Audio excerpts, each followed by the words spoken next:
Good evening. Can you hear me? Yeah, you may wonder, was Bambi in the Grand Canyon? I don't remember that.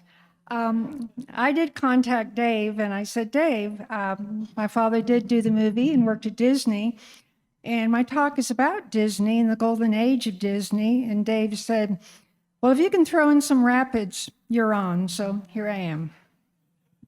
But I know many of you grew up with Disney and the golden age of Disney and have fond memories of that. So this is my father at the animation desk, way back when. And my story starts at Stanford University in the Hammer and Coffin Club, strange name for the Humor Club of Stanford. My father is sitting in the front row next to his good friend, Ollie Johnston. He's third from the right. And he was getting his master's degree in journalism, but he liked to draw on the side just for fun.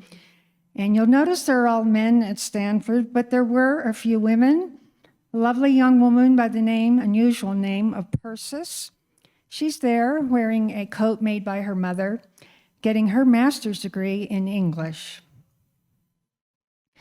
And Persis, being a free spirit, joins the modern dance club. She is to the far right. And in her bohemian spirit, she's out in the redwoods frolicking. And I asked her about this picture, and she said, I think there might have been a bottle of wine involved. I don't know. Naturally, my father's most intrigued with this beautiful young woman who's also very smart. And the courtship continues. My father draws cards for her. And she gains the nickname of Skipper because he had a car and she loved to drive. My father illustrates his letters home to his family and creates his own cards, and graduates from Stanford University in 1934 with his master's in journalism, prepared to follow a career in newspaper writing, but out of the blue, this letter arrives, and it reads, and this is 1934, Mr. Gilman Gist, my father's friend from Stanford, was in our studio today, and he suggested that we write to you. We should like to offer you a tryout of 3 days to 1 week in our cartooning department if you can arrange to come to Los Angeles for that short period of time. My father immediately hops on the Southern Pacific overnight train, the Owl, from San Francisco to Los Angeles and walks 5 miles to 2719 Hyperion Avenue, the home of the brand new studio of the young man named Walt Disney. Walt was looking for artists in this time period because he was starting the first ever full-length animated feature, Snow White and the Seven Dwarfs. My father wrote later, I found the place and was thrilled just to stare up at the sign at the top of the building. No dinky little placard for Walt. He had a sign as big as a billboard. He always was a showman, Mickey Mouse and neon lights. December 1934, success, this letter arrives. We take pleasure in notifying you at this time to exercise the option upon your exclusive services for an additional period of 13 weeks. Little did my father know that 13 weeks would become 43 years. My father later remarked that he made the cut, but Gilman Gist didn't. In later years, he found out that he was chosen out of 6 who applied at the time. In the same interview, my father said, competition is stiff because Disney has practically the pick of any artist he wants. That overnight journey became a one-way ticket, and I was in a new world. Oddly enough, I had never heard of animation, but we were in the middle of a depression. Times were hard, jobs were scarce, crops were failing. As you may well imagine, an invitation to visit Mickey Mouse and maybe make a drawing or two was like a touch of fairy dust. My father's one of the first employees of Walt Disney Studios. My father stays with his 2 friends, Ollie Johnston from the Hammer and Coffin Club, and Frank Thomas, another friend, who had also graduated from Stanford, and he encourages them to apply to the studio as well. And the rest is history. They are considered 2 of the top animators in Disney's history, part of the historic 9 Old Men. They become famous ambassadors of Disney history in later years. I do have a few letters of my father from his early years at the studio. He is mostly writing to my mother, Skipper. So please bear with me as I highlight some unique Disney moments among the paragraphs. September 1937. Work begins on Snow White. Dear Skipper, home after a night shift, a long day, but feeling pretty good about it all because my animation went well today.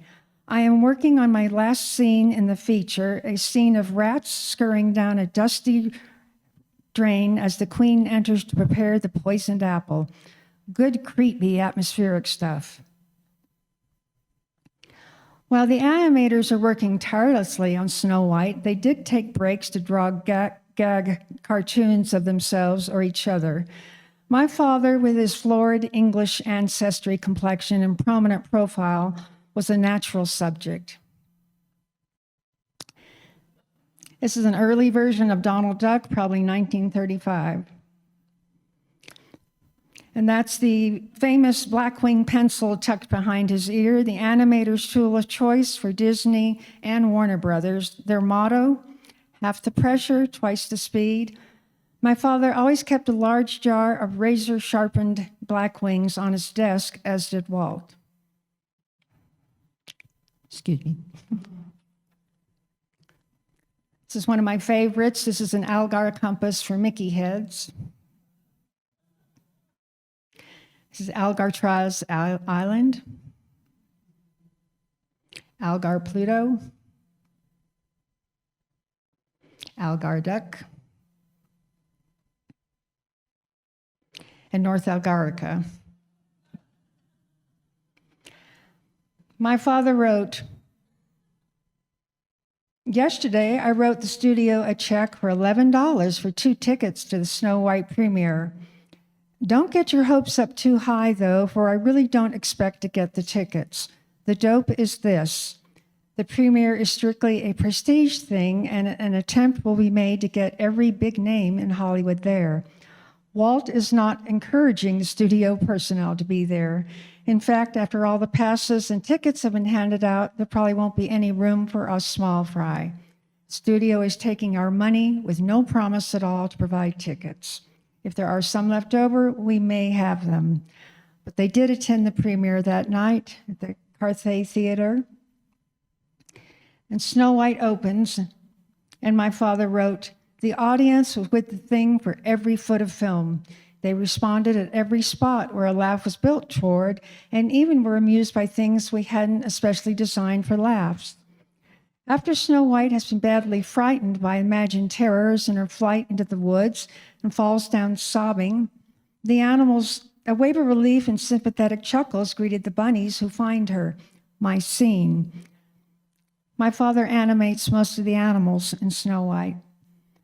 I was pleasantly surprised at how people went for the animals.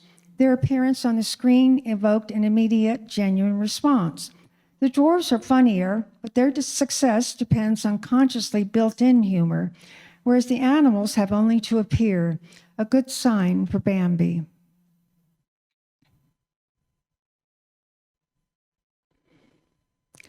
Walt is presented with a special Oscar and 7 small ones by Miss Shirley Temple. And Snow White opens to acclaim, and Walt sends everyone a memo. Dear Jim, since the critics have voted Snow White the best picture for 1938, I thought you might like to stow away the attached copy of Film Daily with all the other memoirs you may be saving for your grandchildren. Anyway, I think we should all be very happy that the picture has been selected as 1938's best. Walt was famous for his red pencil signatures. And this is the actual cover of the Film Daily. A new character has been introduced, Donald Duck, who was famous for his scrappy personality and outrageous outburst. Walt's enjoying the popularity, but he wants to return to his original mouse, the sweet and gentle Mickey. My father writes, we had a meeting with Walt Saturday instead of next Tuesday. We were able to show him a story reel, 1 frame to a scene done in Technicolor, the first time color has been used in the story reels. That helped the mood and atmosphere of our story immensely. Walt was very enthused about The Sorcerer. He even went so far as to predict that it would be the finest picture we have ever made. The Sorcerer's Apprentice, as part of Fantasia, was made at a short first by itself and showed around the studio as an experiment, and everybody said, yeah, we like that Mickey Mouse short, so Walt went on to make Fantasia. My father wrote, Walt turned several artists loose to make color sketches, and it was going to be almost like an opera set. I'm not quite sure how I got handed the job of carrying it into animation, beyond the fact that I'd been an animator, and also I suppose it was thought I knew a little bit about music with my band background. My father played clarinet in the Stanford Marching Band. Dear Skipper, I took over on Sorcerer today. Percy handed me the brunt of the things and my chance this morning. He wants me seasoned for Pinocchio, looming as the next feature ahead of Bambi. My father writes, I met Stokowski today. He is the conductor for Fantasia. We worked with him all day. The famous hands are very white and soft-looking with a sincere grip. He carries a large pair of cream-colored buckskin gloves. The fingers are tapered and quite expressive. His face is quite white and almost colorless, matching his shocks and white hair and leaving his blue eyes prominent. He is businesslike, intent on working fast without wasted effort. We found him tractable in the matter of making certain cuts in the score to benefit our story. He was very enthusiastic about our picture. He wants to make it good because he is interested in doing others of a musical nature with us. Walt is already talking of bolero as a possibility. That's Walt Stokowski working on Fantasia. 1937, beloved Skipper, goodness how the work is piling up. The weight is stacking against February 13th, their planned wedding date, frightens me, but the only thing to do is to pitch in and try to get the work out. Never fear, if there isn't time in February, I'll just have to take it. Tomorrow night at midnight, we start recording Sorcerer's Apprentice with Stokowski, working through until morning. Then tomorrow morning, Percy and I have a session at the studio that will last most of the day. Next week, we begin working nights. Next weekend, we will be tied up shooting shadow effects of the maestro for our titles. Busy, you said it. However, the wedding date was met, married February 13th in the chapel at Stanford University. Walt meets with Igor Stravinsky, the only contemporary composer in Fantasia, and his Rite of Spring segment featured the ferocious dinosaurs. My father wrote, once during the long ordeal of getting Fantasia finished, technically that was a tough picture and a move into unknown territory, I came out of the studio theater and caught sight of Walt resting on a bench in the lobby. He had been working hard. He was near exhaustion, as were the rest of us. But to find Walt stealing a cat nap in that place was so unusual as to seem shocking. I tiptoed back out and went out the side door as though I were leaving a sick room. February 1941. Wednesday night, we attended the big premiere of Fantasia. A premiere has a festive excitement that makes it a lot of fun, but for all us Disneyites, there will never be another occasion quite to compare with the Snow White opening. Fantasia seemed to impress the audience tremendously. There were ovations of applause breaking in throughout. Fantasia passed the test. I think it set a lot of customers on their heels as the newest thing seen on screen in the last decade. One reviewer next day said it was the greatest innovation in the movies since the advent of sound. This is the Fantasia program from opening night. This is the page of The Sorcerer's Apprentice, and direction is James Algar, kind of hard to read. This is a fun little inside fact about Fantasia. Walt Disney used to supervise his animators and raise his right eyebrow when unsatisfied with a detail. The look became so famous around the studio that the animators parodied it in Fantasia and named the sorcerer Yensid, which is Disney, spelled backwards. In the program, Walt wrote, "Perhaps Bach and Beethoven are strange bedfellows for Mickey Mouse, but it's all been a lot of fun. And I want to thank Leopold Stokowski, Deems Taylor, and all my coworkers for holding my head up when the waters got too deep." You probably saw Fantasia 60 years ago as a child, but remember, it's when Mickey takes the sorcerer's hat that gives him his magical powers. My father has remained very close friends with Ollie Johnston at studio, and Ollie, like Walt, loved trains, and we are riding on Ollie's backyard train. I am the little caboose in the family. I am hidden in my mother's maternity smock, and I am raised by my big brothers.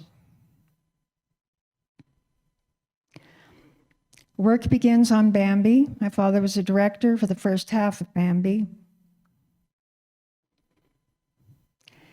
And Walt brings in live animals to inspire the artist for Bambi. That's my father's other friend, Frank Thomas.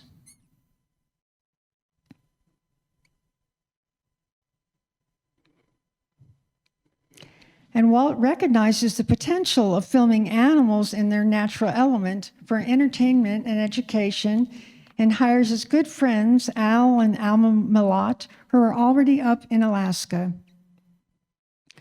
Walt sends my father to Alaska, and numerous memos fly back and forth. And remember, this is before computers, no internet, no emails, so they're mailing film back and forth in memos. And in the memo, my father writes, "Walt was well satisfied with the whole thing. I might cite a remark he made with references to the puffins and wildflowers, etc.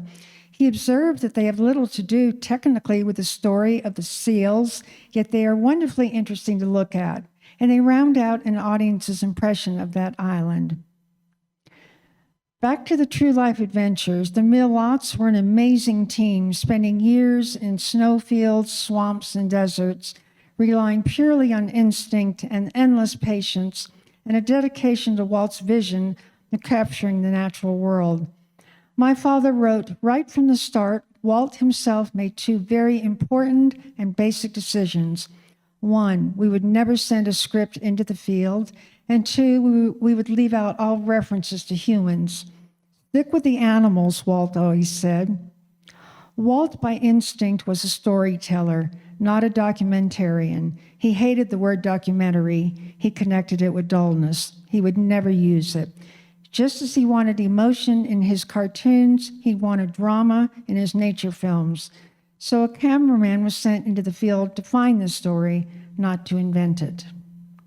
The True Life Adventures are beginning to win Academy Awards, and Walt is thrilled with this recognition. And in a generous show of gratitude to my father, Walt offers to send my mother to Africa with my father for 9 weeks as they begin work on the African lion. You've never seen 4 small suitcases packed more quickly with calls to neighbors and friends to take on this small pack of wolves. The 2 older brothers moved in across the street with a generous neighbor and friend, and the younger brother and I went to live with my cousins. Now the studio would embark on the most ambitious true life adventure, filming 3 years in Africa for African Lion. Walt is inspecting the special steel-enforced truck built in Burbank and shipped to Africa, where it would serve as studio and living quarters for the Malotts. My parents in Africa. And again, this is 1957, 58, long before tourism really comes to Africa and the comfort safaris that we know today. My parents inside the truck. And a beautiful coffee table book was created to accompany the movie. This is the Disney cover. This is the actual photograph. Very un-Disney. This is toasting the hard work of the Malotts in Walt's kitchen in his office. My father is to the left. How can you miss that profile? Alma Malott emphasized in a later interview that she and Al always considered Walt a good friend who shared their love for and curiosity about the natural world rather than a boss.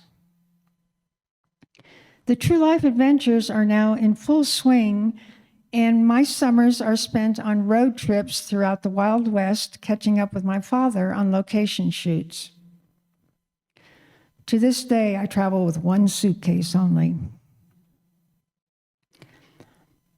We went everywhere, mountains, deserts, dirt roads. I am collecting rocks and pebbles, a lifelong passion which culminates in my current career as a mosaic artist. We visited all the national parks. This is the 50s in Yellowstone. Notice the lack of people and no guardrails.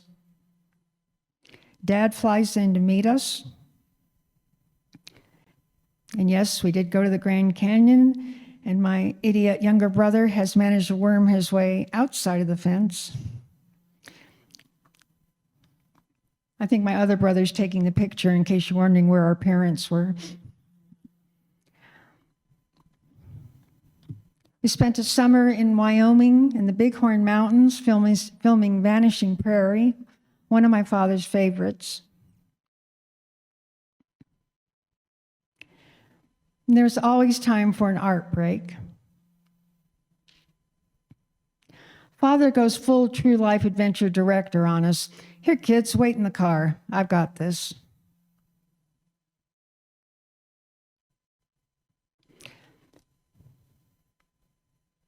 I think I'm wearing my Mickey Mouse t-shirt there with my name on the front. And this next slide kind of representing my wonderful mother in my childhood. Who needs a seatbelt or a safety bar? My mother, an adventure gal herself, has a grip on my belt, and that was good enough for us. I had a fun childhood, what can I say? My parents used to drive us to Disneyland on the old Harbor Freeway in Los Angeles, and we would anxiously peer out the back seat, hoping for the first view of the Matterhorn summit, peeking over the used car lots of Anaheim. There was always the unspoken vibe of, are we there yet? And I have to tell you, I can sense it here. The studio is enjoying great success with the nature films, and Walt turns his attention to the mighty Grand Canyon in 1958 and sends my father to direct a short documentary, Grand Canyon Suite, set to Ferde Groffe's orchestral piece of the same name. It's a small group that goes with Ernst Heinecker, his wife Jeannie, Georgie White, river runner, and her assistant, the park ranger, and my father. On impulse, my father decides he needs another set of strong arms and pulls my oldest brother, Bruce, out of North Hollywood High School that morning. The memories are few and far between, over 60 years ago, but he promised to add a few words and chat later with those interested after the talk. So, ladies and gentlemen, all the way from South Carolina, may I present my big brother, Bruce.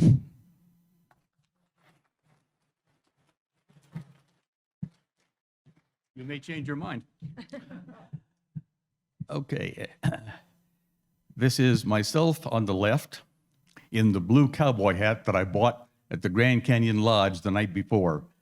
And just to expand on Laurie's explanation of how I got here, my senior year, I'm sitting in class, North Hollywood High School.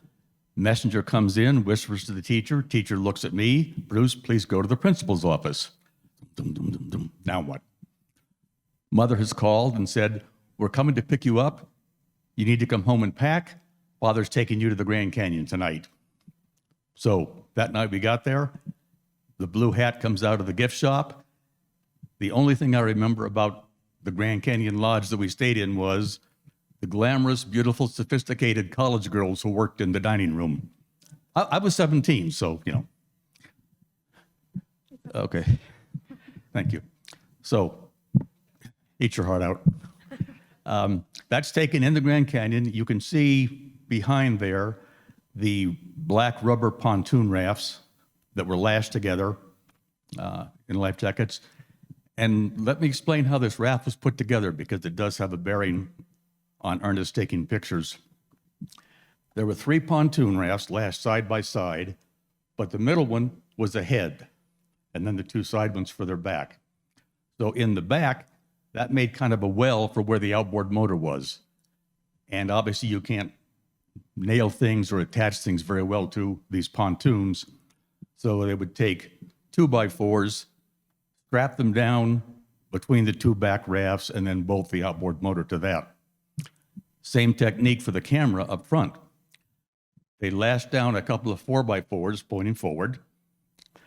On top of that, they put a 4x4 plywood platform nailed to the 4x4s. And on top of that, Ernst Heidegger had his camera mounted. Now, this was in the days before digital photography and all of the techniques we have now. A motion picture camera in those days with the big 35mm reels on top was big, awkward, and heavy. In addition to the film reels, you had a motor, you had a battery, and then it sat on a tripod. And above the raft, it had to be about 3 feet high, and then Ernst could kneel down behind and look through the viewfinder to take his pictures. Now, I know you have seen, because I have seen some other films that people have had here at the presentations, when you hit a big wall of water, the front of that raft goes up almost vertically, which means that the full weight of the camera and Ernst is now pointing down the side of the platform. And yes, it came undone. Ernst, camera, platform go rolling back into the raft. I should say that I had already noticed some lack of total rapport between Georgie White and Ernst Heidegger. That was before this happened. Afterwards, it was all Dan the Ranger could do to keep peace on the raft between those two. I should give a first impression for Georgie White when I first met her. Smallish woman, very lean, wiry, deeply tanned, short curly hair. I would not call her terribly sophisticated, but she certainly knew what she was doing about rafting. There was no doubt in her mind how to run that trip. Again, Ernst also thought he knew everything, so the two of them had some discussions, but they did get down. Did get the camera reattached, did get film taken. This is Ernst, myself, his wife, and I think the person who was helping Georgie with the raft. Did get some good film with everything put back together. There's my father in his river rafting outfit, which is fully clothed, hat on, neckerchief. There's Georgie White in her red crash helmet. That's her assistant, and some gasoline can there, but that's where she controlled things from. That's it? That's it? Okay. So that was my part of the thing. Just one quick close. I did become part of the film crew because Laurie will show a clip later on of this piece of driftwood drifting into the camera. That's me off screen pushing the driftwood into the frame. So thank you.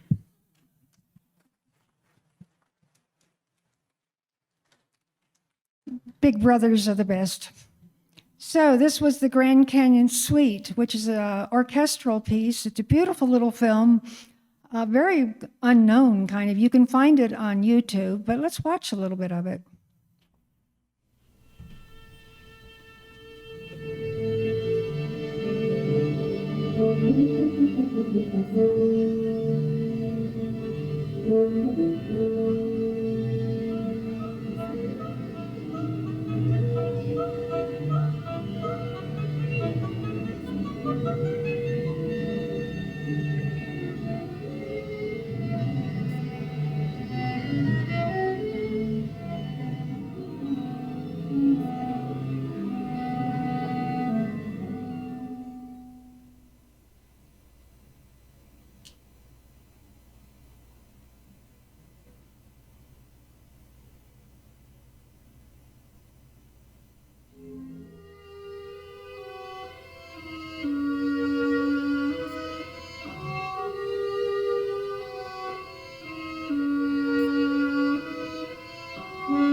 sweet little movie. Poor little lizard. Roadrunner's got to eat, though. So, based on the success of that relatively unknown film, it was nominated for an Academy Award. Hold on. Walt decides to return to the river for 10 Who Dared. In 1959, the story of John Wesley Powell. My father spent several weeks on the river. Oops, sorry. There we go. In various locations in Colorado and Utah. The following slides are a brief look behind the scenes, and it's always amusing shock to see my father, bearded, disheveled, grubby, and worn out. As an executive director and producer at the studio, he was always impeccably dressed in suit and tie, but as many of you know, life on the river is hardly a glamour shoot, and definitely not a leisurely glide down calm waters.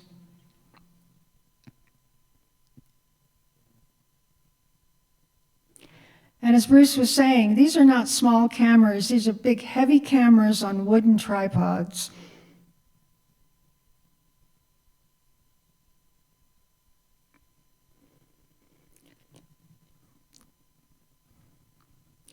My father's standing with Doc Marston. They primarily filmed the actors outside of Moab on calm waters.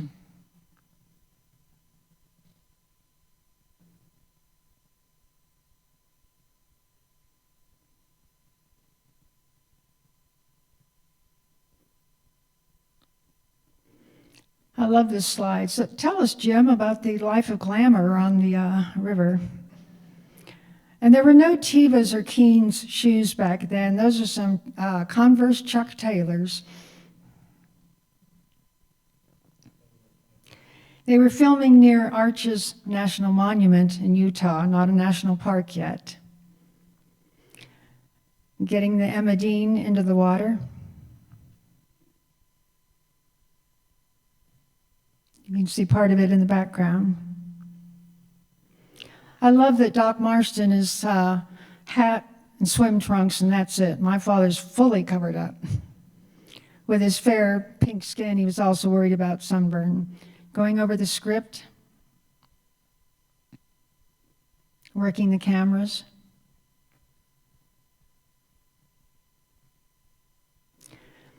Going to Arches.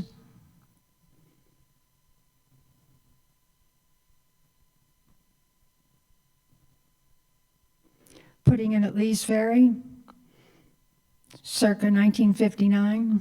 It's changed a bit.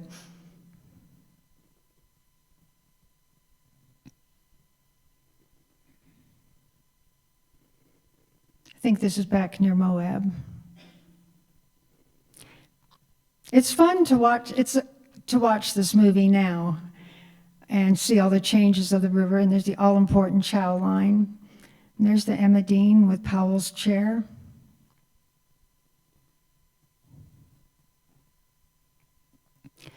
And there's the happy crew. So we're going to watch a little bit of 10 Who Dared, and I want to make two important notations. Shooting the rapids, they have outboard motors on the boats, and they're going much faster than you would normally do. And you'll notice the river guides, who are the stunt doubles, are keeping their oars out of the water because they're going so fast they would get clobbered if they put their oars in the water. And again, being 1959, this is using the green screen photography where you place actors in front of a moving scene. So there's a lot of wonderfully clunky shots of the actors with cold water being thrown on them in front of the thing.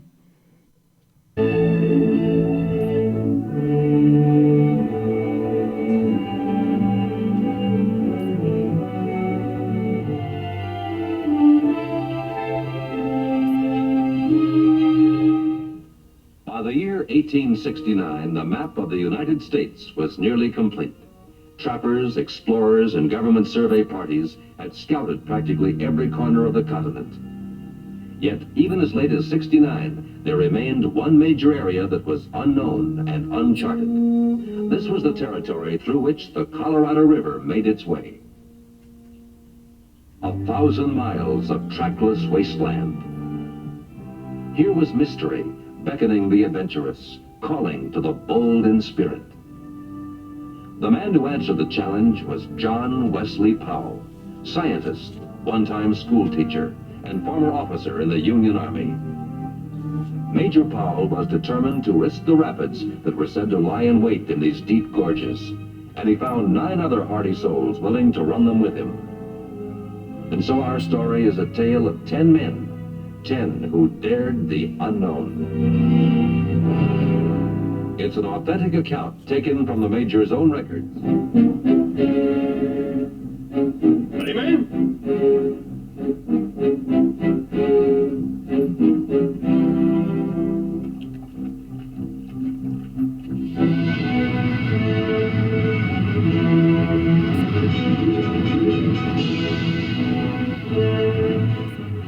I had warned the men that we'd eventually come to rapids.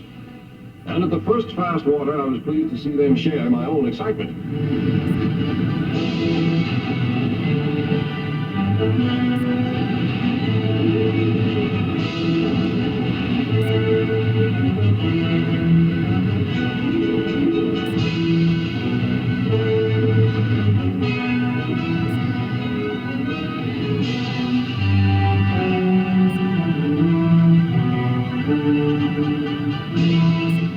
In a couple of days, the weather cleared. Bill Dunn was his old self and able to pull an oar again, and our journey was resumed. Now we found ourselves entering a world that was both grim and beautiful. The cliffs towered above us for thousands of feet.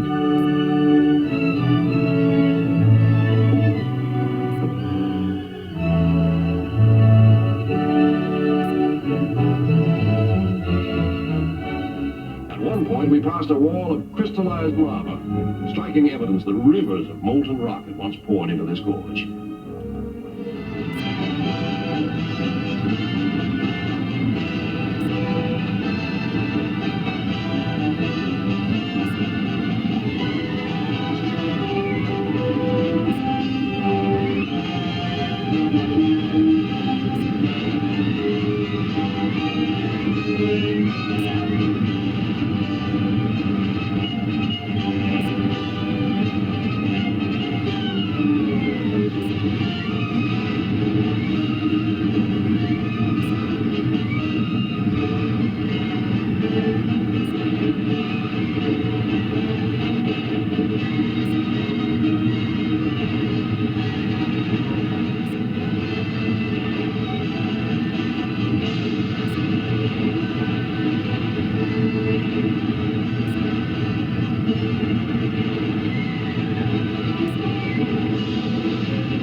Erected by the Congress of the United States to Major John Wesley Powell, first explorer of the Grand Canyon, who descended the river with his party in rowboats, traversing the gorge beneath this point, August 17, 1869.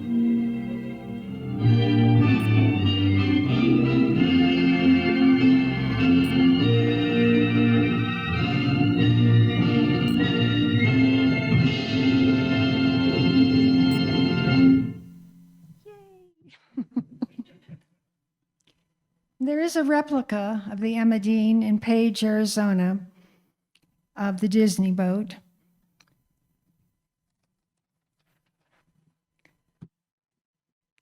But my father wrote in his memoirs, he was writing about Ed Muro, a man he greatly admired.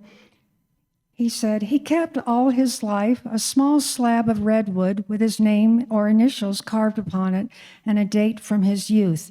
It seemed to be a kind of talisman, his personal holy grail, something to keep alive his golden time when life was joy. We hold these bits and pieces from our lives, all of us. For John F. Kennedy, it was that piece of coconut shell upon which he carved a message in the PT boat, adventure of World War II.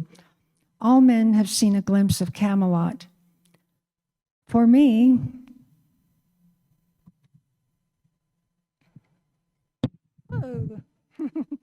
it is a broken board propeller mounted on a curved piece of driftwood. This prop came off Major Powell's boat, the Emma Dean, Disney movie version. I'm going to put it down before I drop it.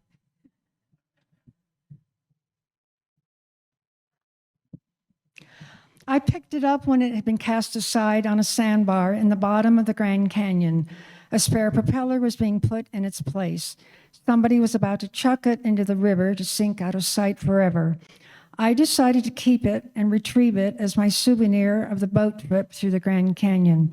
I keep it on display in my office at the studio. The broken blade rather symbolizes all the rough moments of filmmaking. I count it as my Oscar for 10 Who Dared. I think you're welcome to see it, but it's a solid piece of metal, and it's a testimony to the power of that river and the dangers beneath the waters. Sadly, that was about the only accolade 10 Who Dared received. It's a wonderfully clunky film with kind of too many characters, clumsy writing, temperamental actors, and temperamental waters. The scenery is the best part, and you can rent it on Amazon if you care to watch it. It's a fun movie to watch. And as I said earlier, those are twin outboards on the boats going through the rapids and making it much faster in real life. But few people had been down the river, so they didn't know. And as we say in Hollywood, who needs reality? It's all smoke and mirrors. Pay no attention to that man behind the curtain. The True Life series are attracting Hollywood's attention, and my father knows that the studio is nominated for 3 Oscars, so we are allowed to stay up late on a school night to watch the Academy Awards. I'm so excited I dressed for the special occasion. My father attends the awards that evening representing the studio, so let's go to the Academy Awards from the years long ago in black and white before color has come to television. The nominees for live-action short subjects are Grand Canyon, Walt Disney; Journey in the Spring, Ian Ferguson; The Kiss, John Patrick Hayes; Snows of Orongi, New Zealand Screenboard, George Best Associates; T is for Tumbleweed, James A. Lebenthal. And the winner, Mr. Curtis? You, Mrs. Curtis. Thank you.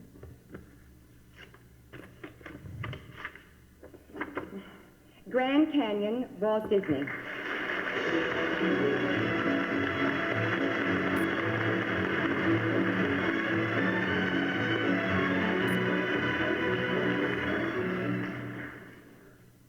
On behalf of Walt and the Disney gang, thank you very much.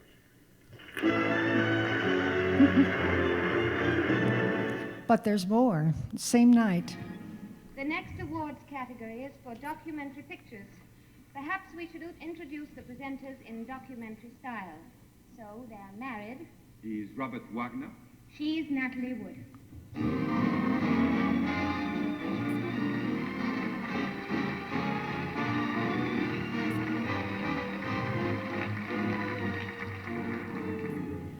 The nominees for the Feature Documentary Award are Antarctic Crossing, James Carr; The Hidden World, Robert Snyder; Psychiatric Nursing, Nathan Zucker; White Wilderness, Ben Sharpstein. The winner is White Wilderness, Ben Sharpstein.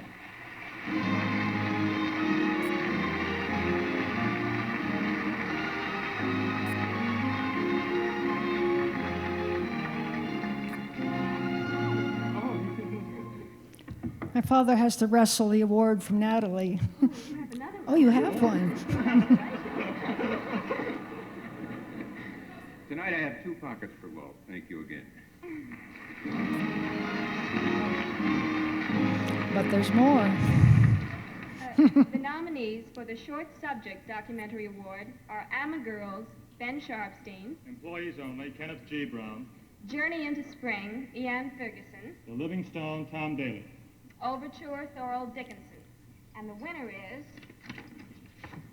I'm a Girl, Ben Sharpstein. Where's that guy with the Oscars?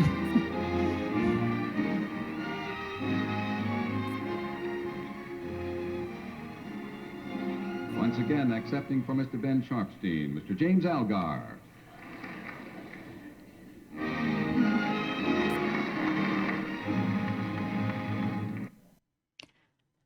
I have 2 pockets for Walt, actually 3 that night, winning each nomination, though I think my father is just as enchanted with the lovely Natalie Wood. I did ask my father that night as a little girl, I was like, Daddy, why didn't you talk more? Because I was afraid I was going to drop the damn things. They're heavy.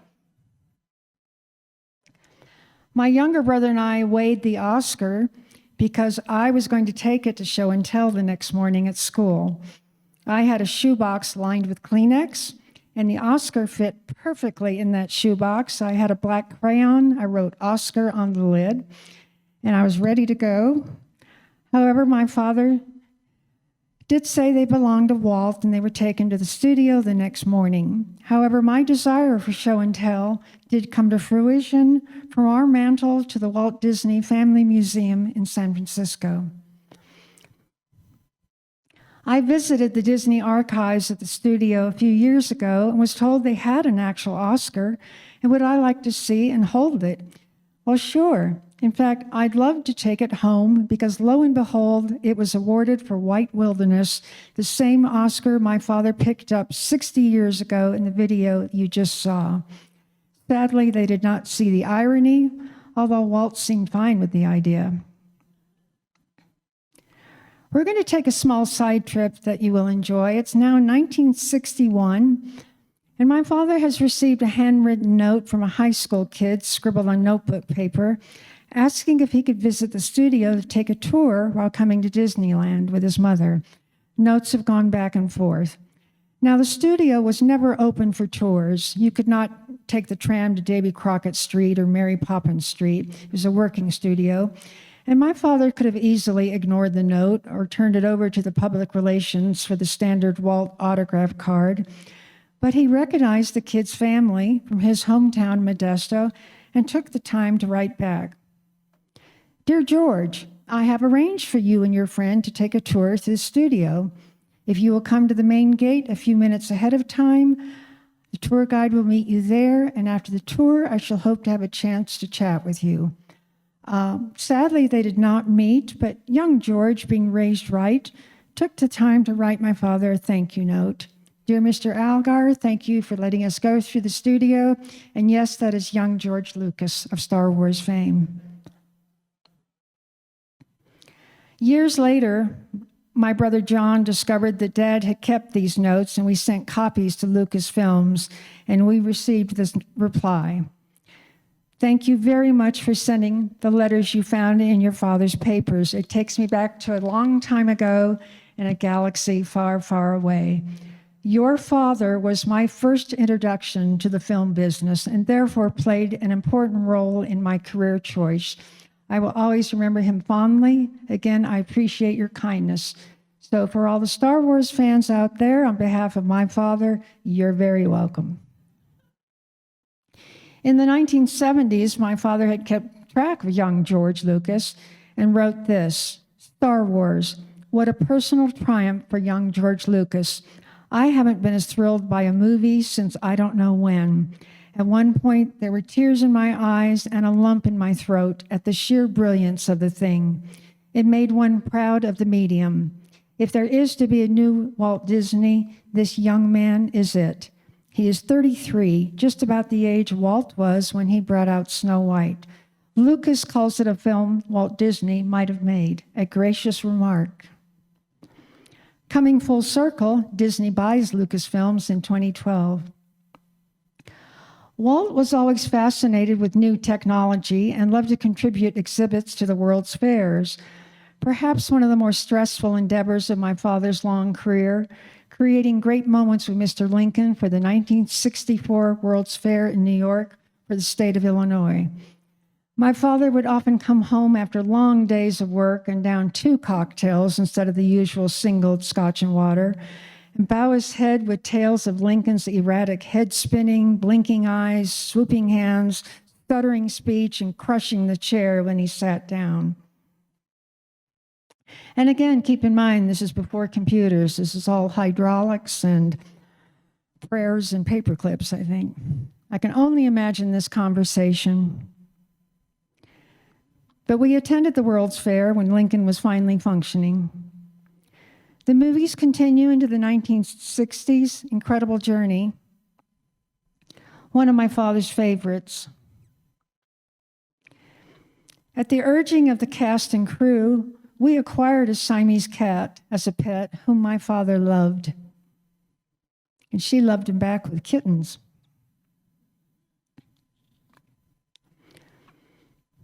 When Walt died suddenly in 1966, my father later wrote, "I remember the last time I saw Walt. The mark of death was upon him, though I only knew that later. He had been in the hospital across the street, and one lung had been removed. Suddenly, he was back in his office, I think against doctor's orders, and he was calling story meetings. I was called in to see what inventory I could manage in my quarter. He looked terrible, white, drawn, haggard. The eyes were burning. There was no smile. He was hurting." Did Walt Disney know he was going to die? I don't know. That last series of meetings had a certain desperate air. I think maybe he did, but I'll never know. We were told nothing of his illness and the seriousness of it. I remember some 10 days later when the news came that Walt had died. It was mid-morning. We weren't prepared for the shock. Grown men stood around and cried. We had lost a leader and a friend. After Walt's death, the art and soul of the studio were dimmed, followed by turmoil in management and the chaos of circling corporate merging vultures. Without Walt's leadership, my father's final years at the studio were often filled with a lingering melancholy and general frustration, as the old-timers were often overlooked for more contemporary approaches. He dutifully fulfilled the final years of his contract, working closely with Roy Disney Jr., Walt's nephew, but frankly, I think he was glad to close the book in 1977 once Walt was gone. My father fulfilled the lifetime dream to retire to Carmel, where his mother had lived since 1939. He put in a wonderful garden on the home on Isabella Avenue, and the Disney artist flourished. Sadly, he suffered a major stroke 2 years after moving, losing all speech and paralyzed on his right side. We visited when we could, and were very fortunate to have a full-time caretaker so he could stay at home. He loved walks around the scenic point, looking for sea otters, and always wearing his beloved English tweed hat. The Disney artist was silenced and stilled with disability. Yet the creative spark of art remained. My father continued to paint and draw after his stroke using his left hand. We were very intrigued with these abstract and mystical works, and frankly, he seemed to improve as the years went on.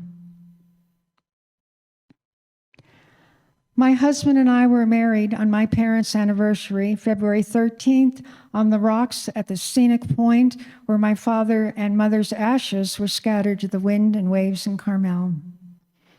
Our family was very honored when he was inducted as a Disney legend in 1998. My brothers and I received the award from Roy Disney Jr. It was a fun event with Dick Van Dyke, Haley Mills, and Kurt Russell also receiving awards. The Disney Legends are the studio's version of the Oscars, recognizing people who have been very important in the history of the studio. This is the Legends Plaza, and I'm standing with my father's plaque beneath Roy Disney. A highlight of my visit was visiting Walt's office, which was on the 3rd floor of the animation building. My father's office was down the hall from Walt's. The portraits on the wall are of Walt's daughters by his good friend, Norman Rockwell. This is Shirley Temple's Oscars. And Walt loved miniatures. This is Walt's desk with ashtrays. He was a heavy smoker, but insisted on never being photographed with a cigarette to maintain his family image.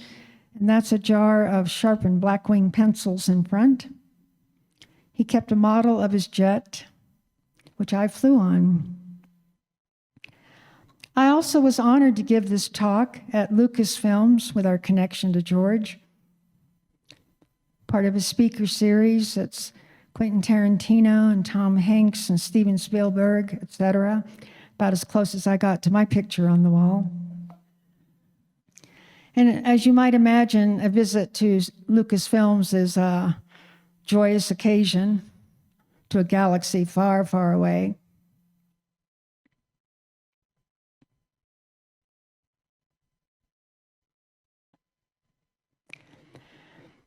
In closing, I bid farewell to a wonderful, loving, creative father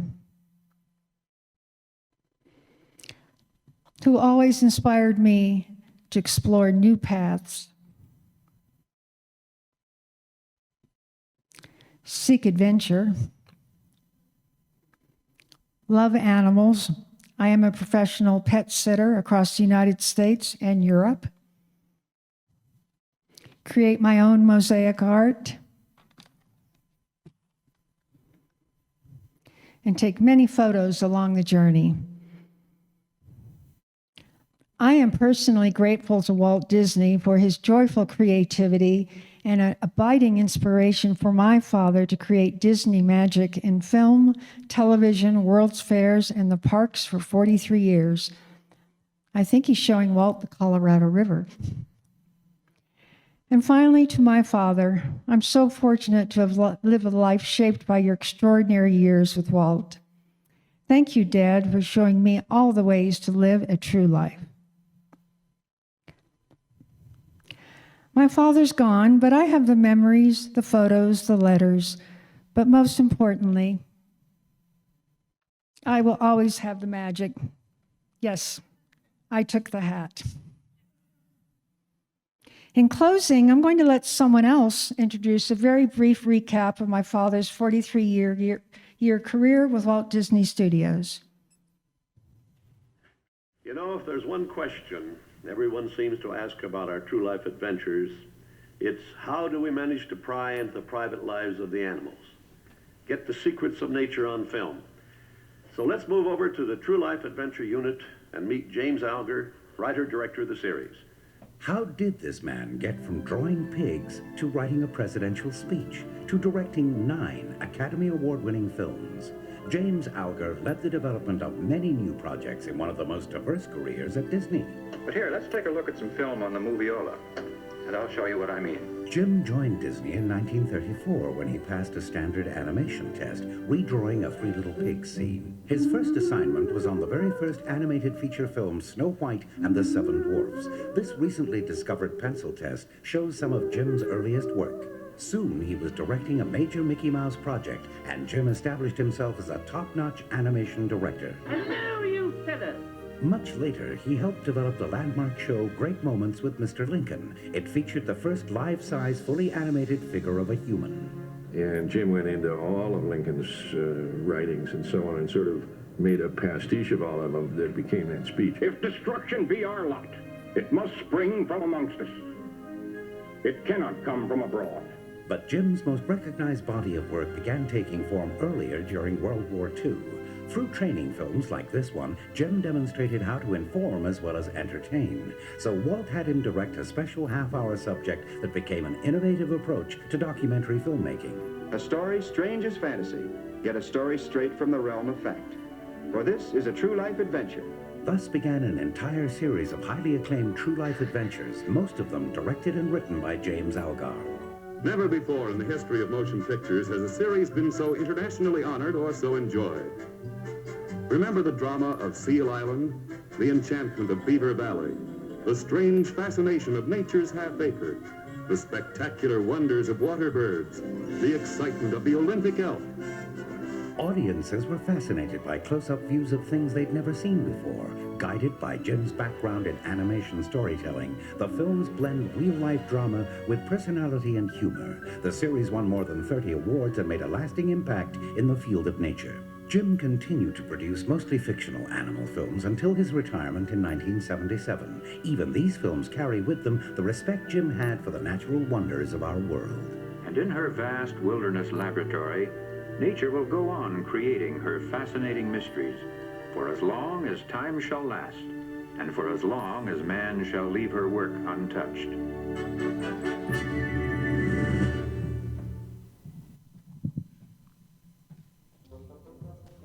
Thank you.